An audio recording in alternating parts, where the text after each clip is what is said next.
Your gateway account can be configured to have as many users as you need. The account we're looking at now has 2 user accounts, and from the user accounts page, we can add a new user, and we get an overview of what permissions each of these users have. As you can see, there's quite a few under this second user here, and this first one has much more limited permissions. Each letter refers to one permission that they have, but to get a better look at this, let's take a look at the user permissions for this user with more limited access. From here, I can see the information for the user and edit any of these fields besides the username.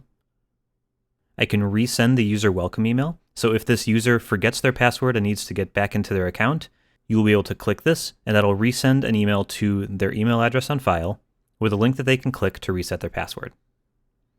Going down a little bit further, we see the permissions, and this is the meat of the page. This is where you can have incredibly fine-grained control over what this user has access to and what they can do in the control panel and other aspects of the gateway. So right now, this user has access to the virtual terminal, processors, and transaction reports. Everything else is unchecked. So if you try to use this username and password to use the API, it won't be allowed because they don't have permissions to that. Same with mobile payments, QuickBooks, Swipe, and batch access. It won't allow them to use any of those. Additionally, they don't have access to services such as recurring, the product manager administration, or administrative options. This permission right here is probably the biggest one that you'll want to make sure you have correct for every user, as this is the setting that lets users go to the settings page in the first place and access information such as the user account page. So if you don't want a user to be able to edit their own permissions, you want to make sure this setting is turned off. If we look at the permissions table here, we have virtual terminal access and it's checked. If there's a checkbox and the field is collapsed, that means they have access to everything underneath it.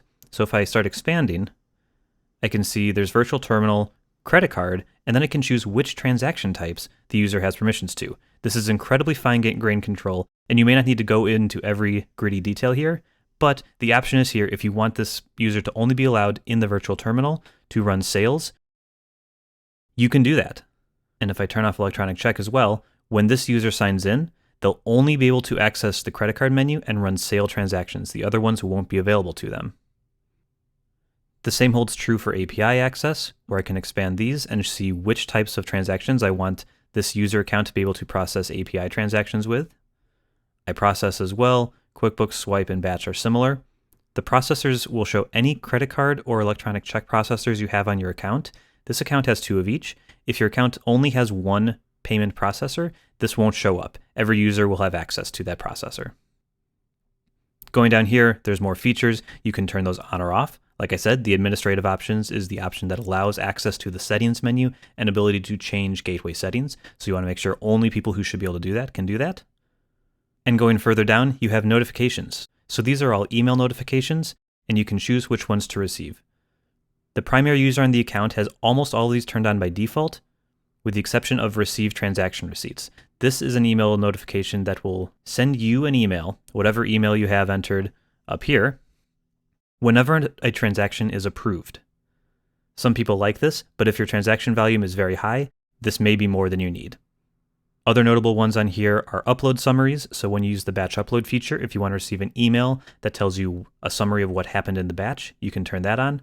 Settlement summaries are when your credit card transactions settle at the end of the day. You can receive an email once that's complete. Recurring reports is every time recurring runs, which is early in the morning every day. You can get an email with a summary of what happened with your recurring, and so on and so forth. Once you're ready, you can hit save, and those settings are changed. If you ever want to delete a user, you can go into their username and hit this button up here to delete user. We'll let you confirm it first, and when you hit OK, that user will be completely removed, and they will no longer be able to access the gateway with that username and password.